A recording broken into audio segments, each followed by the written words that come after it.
आप देख रहे हैं न्यूज इंसाइडर 24/7। आइए नजर डालते हैं देश और दुनिया की 20 बड़ी खबरों पर।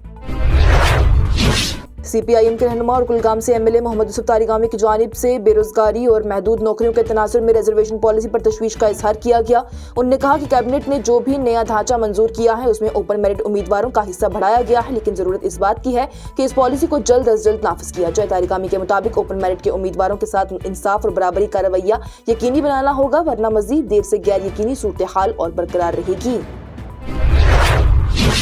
जम्मू और कश्मीर के जिला शोपियां में पुलिस ने अमनियत के लिए वीपीएन इस्तेमाल पर पाबंदी के हुक्म की खिलाफ वर्जी के मामले में कदम उठाते हुए 10 अफराद के खिलाफ एहतियाती सिक्योरिटी प्रोसीडिंग शुरू कर दी है, जबकि 5 कम उम्र बच्चों की सिर्फ काउंसलिंग की गई है। पुलिस के मुताबिक जिला शोपियां और कुलगाम में अमनियाती वजूहात की बुनियाद पर वीपीएन सर्विसेज फिलहाल मुअत्तल की गई थी। तहकीकात के बाद किसी भी शख्स का दहशतगर्दी से ताल्लुक साबित नहीं हुआ और कोई एफआईआर दर्ज नहीं की गई, जबकि कम उम्र बच्चों को सिर्फ उनके सरपरस्तों की मौजूदगी में कानूनी डिजिटल रवायत और पाबंदी के नताइज से आगाह किया गया। मीरवाइज़ कश्मीर मौलवी उमर फारूक ने नए साल के पहले जुमा को समाजी राब्ते की वेबसाइट पर पैगाम जारी करते हुए कहा गया है कि उन्हें जामा मस्जिद में खुतबा देने से रोक दिया गया और एक बार फिर घर में नजरबंद कर दिया गया। उन्होंने कहा कि साल 2025 गम, तशद्दुद और बेचैनी से भरा था। पहलगाम वाकया, जंग की सूरत हाल, दिल्ली के धमाके ने अमन की नाजुक हालत को उजागर किया। मीरवाइज़ ने कहा कि कश्मीरियों और नई दिल्ली के दरमियान भरोसा और ज्यादा कमजोर हो चुका है। आवाज उठाने की गुंजाइश सिमट रही है और मुखालिफ राय को जुर्म बनाया गया है। उन्होंने तंजीमों पर पाबंदी, बार बार नजरबंदी और जामा मस्जिद तक रसाई बंद होने को पूरे मुआशरे के लिए घुटन का सबब करार दिया और कहा कि समाजी राब्ता ही अब अवाम से राब्ता कायम करने का वाहिद जरिया रह गया है। उन्होंने वाज़ेह किया है कि उनके अकीदे और रसूल बिल्कुल बरकरार है और उनका रास्ता अमन, भाईचारे और मुखलिस गुफ्तगू के जरिए ही मसले के हल की तरफ रहेगा। जम्मू और कश्मीर के वज़ीर आला उमर अब्दुल्ला की जानिब से वाज़ेह तौर पर ऐलान किया गया है कि साल 2025-26 के दौरान बिजली के नरखों में कोई भी इजाफा नहीं होगा। उन्होंने उन अफवाहों को भी रद्द कर दिया जिनमें सुबह और शाम के औकात में बिजली के इस्तेमाल पर मजीद इजाफा चार्ज की बात की जा रही थी। हुकूमत के मुताबिक बिजली के निज़ाम और कीमतें पहले जैसी ही रहेंगी, क्योंकि आवाम की सहूलियात और राहत को तरजीह दी जा रही है। जम्मू में एक प्राइवेट क्रिकेट मुकाबले के दौरान हेलमेट पर फलस्तीन का परचम लगाने के मामले पर जम्मू और कश्मीर पुलिस ने इब्तिदाई तहकीकात शुरू कर दी है। पुलिस के मुताबिक पुलवामा के रहने वाले क्रिकेटर फुरकान उल हक की तस्वीर और वीडियो समाजी राब्ते पर फैलने के बाद मामले को हसास समझते हुए दोमाना पुलिस स्टेशन में 14 दिन की तहकीकात शुरू की गई है, जिनमें कि उनके इरादों और पस मंजर का जायजा लिया जाएगा। यह मुकाबला जम्मू और कश्मीर चैंपियंस लीग के तहत ही केसी डोर मुट्ठी में खेला जा रहा था, जबकि क्रिकेट एसोसिएशन ने वाज़ेह किया है कि इस प्राइवेट टूर्नामेंट से उनका कोई ताल्लुक नहीं है। ये वाकया यूनियन टेरिटरी में प्राइवेट क्रिकेट लीग से जुड़े तनाज़ात की कड़ी का एक और हिस्सा करार दिया जा रहा है। जम्मू और कश्मीर नेशनल कॉन्फ्रेंस के तर्जुमान इमरान नबी डार की जानिब से जुमा के दिन कहा गया है कि जम्मू और कश्मीर में बिजली के नरखों में इजाफा नहीं किया जा रहा, जिससे उन्होंने लोगों के लिए नए साल का तोहफा करार दिया है। उनका ये कहना है कि ये फैसला पार्टी क़यादत के किए गए वादे को पूरा करता है और सर्दियों के मौसम में घरों के लिए राहत का सबब बनेगा। इमरान नबी डार ने समाजी राब्ते की वेबसाइट पर लिखा है कि जैसा नेशनल कॉन्फ्रेंस ने वादा किया था, वैसा ही उमर अब्दुल्ला की हुकूमत ने बिजली के सार्फिन को ये नए साल का तोहफा दे दिया। पीपल्स डेमोक्रेटिक पार्टी के रहनुमा इल्तिजा मुफ्ती की जानिब से जम्मू और कश्मीर की हालात पर गहरी तशवीश का इजहार किया गया है और कहा गया है कि यहाँ बोलने और अपनी राय जाहिर करने की आज़ादी धीरे धीरे खत्म की जा रही है। उन्होंने कहा कि चंद रोज पहले ही वीपीएन पर पाबंदी लगा दी गई है, जिसके बाद से आवाम के लिए अपनी बात रखना और भी मुश्किल हो चुका है। उनका ये कहना है कि हर बात पर तलबनामा जारी करना और आवाज उठाने वालों को दबाना आम होता जा रहा है। बिजली, महंगाई और रोजगार के मसाइल पर तनकीद करते हुए पीपल्स डेमोक्रेटिक पार्टी के रहनुमा इल्तिजा मुफ्ती की जानिब से कहा गया है कि नए साल के नाम पर आवाम को धोखा दिया जा रहा है। उन्होंने कहा कि पहले बिजली महंगी की जाती है, फिर उसे कम करके तोहफा करार दे दिया जाता है, जबकि 200 यूनिट मुफ्त बिजली का वादा अभी तक पूरा नहीं हुआ। उनका ये कहना है कि सर्दियों में बिजली का बहरान सबसे ज्यादा होता है। गाँव और देहाती इलाकों में एडवांस मीटर लगाए जा रहे हैं, जबकि 1 लाख नौकरियों का वादा भी पूरा नहीं किया गया और नौजवान बेरोजगार रह गए हैं। कौमी तहकीकाती एजेंसी ने जुमा को जम्मू और कश्मीर के शोपियां और पुलवामा इजला में दिल्ली के लाल किले के करीब 10 नवंबर को होने वाले धमाके की तहकीकात के हिस्से के तौर पर तलाशी ली। हुकाम की जानिब से इत्तला दी गई। مرکزی وزارت داخلہ کی جانب سے جمعہ کے دن ہی ایک اہم حکم جاری کرتے ہوئے لداخ کے لیفٹیننٹ گورنر کو دوبارہ یہ اختیار دے دیا گیا ہے کہ وہ 100 کروڑ روپے تک کے ترقیاتی منصوبوں کی جانچ اور منظوری دے سکے۔ وزارت کے مطابق یہ اختیارات DFPR 2024 کے تحت بنا اسمبلی والے مرکزی انتظامی علاقوں کے LGs اور ایڈمنسٹریٹرز کو دیے گئے ہیں۔ نئے حکم کے تحت ہی لداخ کے LG کے اختیار وزارت مالیت کے سیکریٹری اور فائنینشیل ایڈوائزر سے مشورہ کر کے اور مقرر بجٹ کی موجودگی کے مطابق استعمال کریں گے۔ یہ فیصلہ ایک مہینے پہلے ہی اختیارات واپس لیے جانے کے بعد اب دوبارہ بحال کیے جانے کے طور پر دیکھا جا رہا ہے۔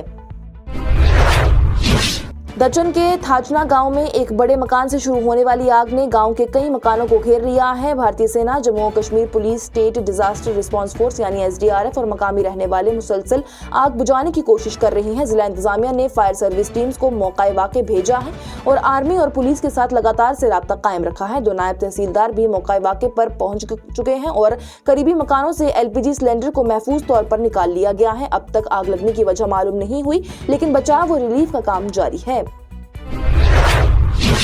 سری نگر بارامولہ نیشنل ہائی وے کے ایکو پارک علاقے کے قریب لینڈ سلائیڈنگ کے بعد صفائی کا کام شدت سے جاری ہے، جس سے کہ ٹریفک رک گئی ہے اور مسافروں کو پریشانی کا سامنا کرنا پڑا ہے۔ آفیشلز کے مطابق زیادہ ماترا میں مٹی اور پتھر گرنے سے راستہ بند ہو چکا ہے، لیکن کسی کو نقصان یا چوٹ نہیں آئی۔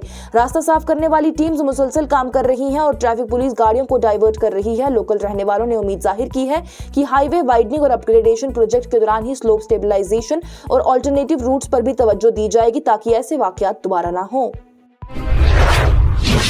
AIMIM کے سربراہ اسد الدین اویسی کی جانب سے غازی آباد پولیس کی تنقید کی گئی ہے جب ایک ویڈیو وائرل ہوئی جس میں کہ ایک افسر نے آدمی کی قومیت جانچنے کے لیے ڈیوائس کا استعمال کرتے ہوئے کہا کہ وہ بنگلہ دیش سے ہے۔ اویسی نے اسے نفرت اور مذہبی طرفداری کی مثال قرار دیا ہے اور کہا ہے کہ یہ آفیسر کی دماغ کی بھی جانچ ہونی چاہیے۔ پولیس نے بعد میں کہا کہ یہ واقعہ ایک روٹین ایریا ڈومینیشن ایکسرسائز کے دوران ہوا۔ عام آدمی پارٹی کے سانسد سنجے سنگھ کی جانب سے سرکٹ ہاؤس میں پریس کانفرنس کرتے ہوئے بتایا گیا ہے کہ مرزا پور کے شہید اڈیان سے لے کر کاشی کے سارناتھ تک پارٹی کی ایک پد یاترا نکالی جائے گی جس کا مقصد روزگار 2، سماجی انصاف 2 ہے۔ انہوں نے SIR کو بھی لے کر کیندری اور راجیہ سرکار پر بھی تنقید کی ہے اور کہا ہے کہ راجیہ سرکار کے ڈیٹا کے مطابق 12 کروڑ 55 لاکھ متداتا ہیں، جبکہ چیف الیکشن کمشنر گیانیش کمار کی SIR میں 12 کروڑ 59 لاکھ بتائے جا رہے ہیں۔ ان کی جانب سے کہا گیا ہے اس میں ایک بہت بڑا فرق ہے۔ سرکار نے 1 کروڑ 26 لاکھ متداتا کا کوئی تفصیلی ڈیٹا نہیں دیا ہے اور 84 سے 86 لاکھ متداتا کو نو فاؤنڈ بتایا ہے۔ سنجے سنگھ کی جانب سے کہا گیا ہے کہ بنگلہ دیش میں ہو رہی گھٹناؤں پر کیندری سرکار کو دھیان دینا چاہیے اور ضروری قدم بھی اٹھانے چاہیے۔ اننت ناگ ضلع کے حکام کی جانب سے سیکیورٹی اور عوامی تحفظ کے خدشات کا حوالہ دیتے ہوئے مارگن ٹاپ، چوہان ناگ اور سنتھن ٹاپ علاقوں میں ٹریکنگ، کیمپنگ اور ہائیکنگ اور اس طرح کی دیگر بیرونی سرگرمیوں پر پوری طرح سے پابندی عائد کر دی ہے۔ پاکستان کی ایک اینٹی ٹیررزم عدالت نے جمعہ کے دن 8 اخباروں اور سوشل میڈیا تنقیدکاروں کو عمران خان کے حق میں آن لائن سرمایاری اور 9 مئی 2023 کے ہنسا بھرے احتجاج سے متعلق دیکھتے ہوئے لائف امپریزنمنٹ کی سزا سنا دی ہے۔ عدالت کے مطابق ان افراد کے عمل دہشت گردی کے زمرے میں آتے ہیں اور ان کے آن لائن مضامین نے سماج میں ڈر اور بے آرمی پیدا کر دی ہے۔ زیادہ تر سزا پانے والے پاکستان کے باہر کے ہیں اور کورٹ میں حاضر نہیں ہوئے تھے۔ سزا میں جیل کے ساتھ ہی مزید جرمانہ اور سزا بھی شامل ہے جو کہ اسلام آباد ہائی کورٹ کی تصدیق کے بعد فائنل ہوگی۔ نیو یارک کے نئے میئر زہران ممدانی نے قید میں بند کارکن عمر خالد کے نام ایک ہاتھ سے لکھا ہوا پیغام بھیجا جو کہ دسمبر 2025 میں امریکہ کے دورے کے دوران ہی ان کے والدین کے حوالے کیا گیا۔ اس خط کی تصاویر عمر خالد کی شریک حیات کو دی گئی تھی جو کہ سماجی رابطے پر شیئر کی گئی۔ پیغام میں ممدانی نے عمر خالد کے صبر اور کڑواہٹ سے دور رہنے کے جذبے کا بھی حوالہ دیا۔ امریکہ کے 8 ڈیموکریٹک قانون سازوں جن کی قیادت ریپرزینٹیٹیوز جم میک گورن کی جانب سے کی جا رہی تھی، انہوں نے ہندوستان کے سفیر ونے کواترا کو خط لکھ کر ایکٹیوسٹ عمر خالد کے ضمانت اور بروقت انصاف پر مبنی مقدمے کا مطالبہ کیا ہے۔ خط میں انہوں نے UAPA کے تحت 5 سال سے زیادہ قید کو بھی بین الاقوامی معیار پر اس کے خلاف بتایا ہے۔ یہ اپیل نیو یارک کے میئر زہران ممدانی کے عمر خالد کے والدین کے ذریعے بھیجے گئے ہاتھ سے لکھے خط کے بعد ہی سامنے آئی ہے، جس سے کہ ہندوستان کی خود مختاری پر بحث بھی شروع ہو گئی ہے۔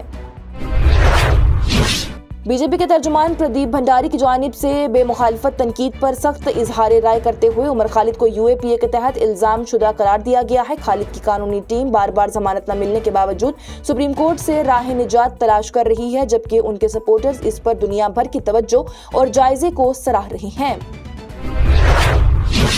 और न्यूयॉर्क के नए मेयर जोहरान ममदानी की उमर खालिद के हक में सपोर्ट का इजहार और 8 यूएस लॉ मेकर्स के हिंदुस्तान के सफीर को खत लिखने के बाद बीजेपी की जानिब से एक्सपर्ट राहुल गांधी को एंटी इंडिया लॉबी से जोड़ना शुरू कर दिया गया। बीजेपी के तर्जुमान प्रदीप भंडारी ने कहा है कि राहुल गांधी की साल 2024 में जैनस्कॉस्की और इल्हान उमर से मुलाकात और उनके बाद के कानूनी एक्शन इंडिया के खिलाफ जाते हैं। लॉ मेकर्स ने उमर खालिद के लिए जमानत और बरवक्त मुकदमे का मुतालबा किया, जबकि मैकगवर्न ने कहा है कि खालिद के खिलाफ टेररिस्ट इल्जाम में सबूत कमजोर है और ह्यूमन राइट ग्रुप ने टेररिस्ट एक्टिविटी का कोई सबूत नहीं पाया है। इसके साथ ही टॉप 20 हेडलाइंस का यह मरहला हुआ इख्तिताम पजीर। दीजिए इजाजत। लेटेस्ट अपडेट्स के लिए देखते रहिए न्यूज़ इनसाइडर 24/7।